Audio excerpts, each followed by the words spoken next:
What's up, guys? Jeff Cavalier, AthleteX.com. Today we're going to talk all about the hip flexors and, more importantly, whether or not you should be stretching yours or leaving them alone. As a matter of fact, you might want to be doing the exact opposite, and that is strengthening them. I'm going to show you today how to test whether yours are tight or weak and figure out what is a better route for you to go if you want to get rid of the issues that are being caused by your hip flexors right now.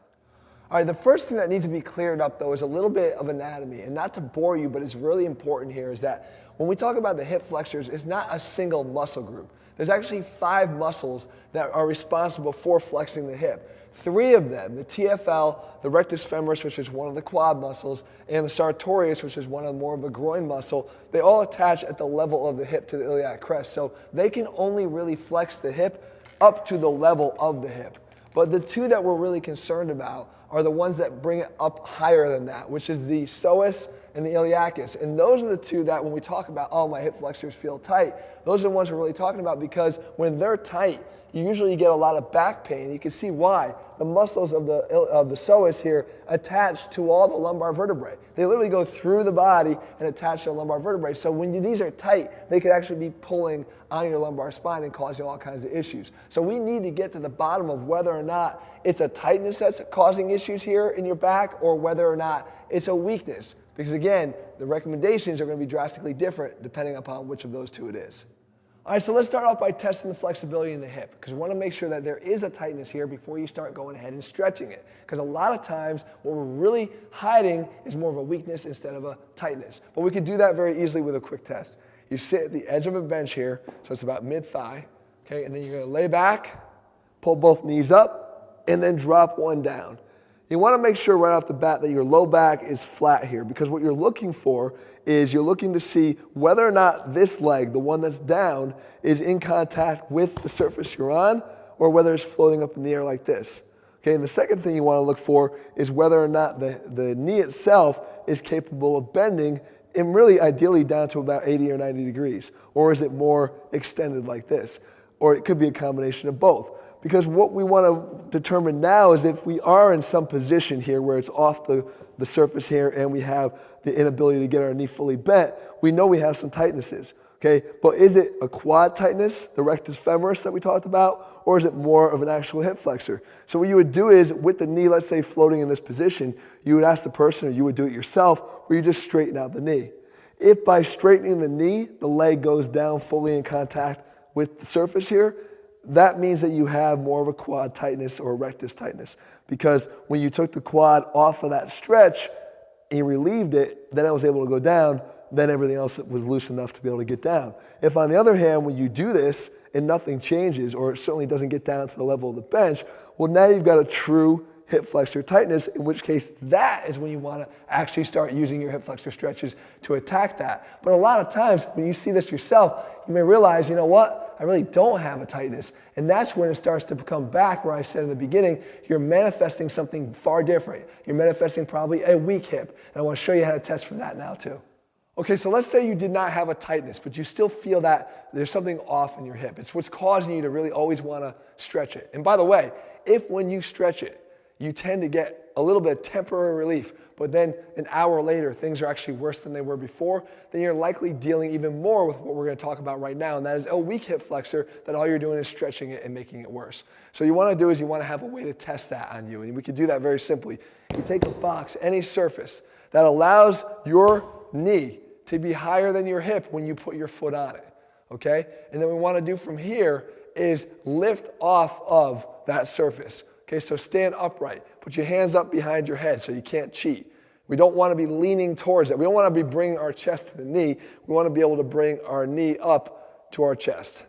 Okay, and see if you can hold it up here for 15 seconds. So lift off of that surface so that your hip is as high as you can flex it actively. And then from here, see if you can hold it.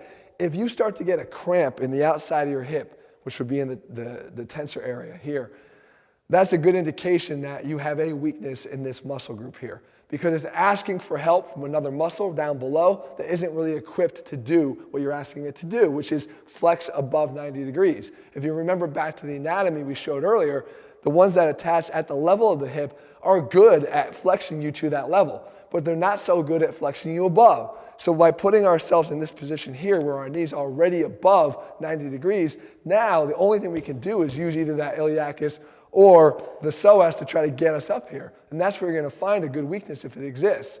The other thing we could do is, we don't have to use this at all. We could just stand right here and pull the leg as high as we can, right? And then dynamically let it go. And if when we let it go, I can't keep it here in this position like that. If it drops and it catches, guess where? At 90 degrees. Well, that's the level at which it got a little bit of assistance from those other three muscles that are helping out at that level.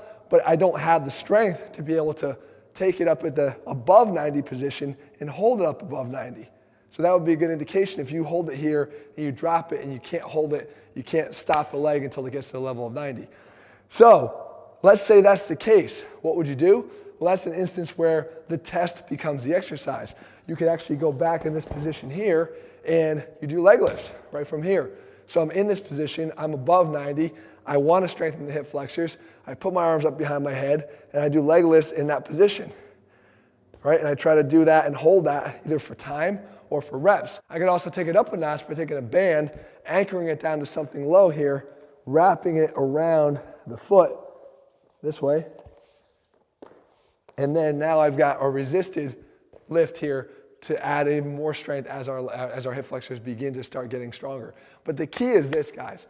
You want to find out right from the bat, and you're going to test both sides, do you actually have a hip flexor tightness? Because if you don't, and you stretch it, you're going to make your problems worse. If you're having back pain during ab exercises, you're going to make that back pain worse. If you're having just tightness and a general feeling of something that is off in the hip, that's going to get worse if you keep doing that. If on the other hand, you have a weakness and you don't address it, then nothing's going to get better. So you want to find out which of the two you're dealing with. If it is a tightness, then yes, the stretches are going to be appropriate, but if they're not, you want to avoid them. And if you have to, guys, I always say, you got to own it.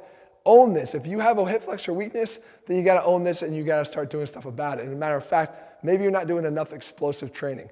And that's a good case and a good argument for getting outside and doing some sprints to actually train to start using those hip flexors above 90 degrees in a more explosive way. If you're looking for a training program, guys, that puts it all out there and puts it all together so we overlook nothing in our training, that's what AthleanX is all about. You can get our AthleanX training system over at athleanx.com. In the meantime, I hope you found the video helpful. Make sure you leave your comments and thumbs up below. Let me know what you want me to cover, and I'll do my best to do that for you.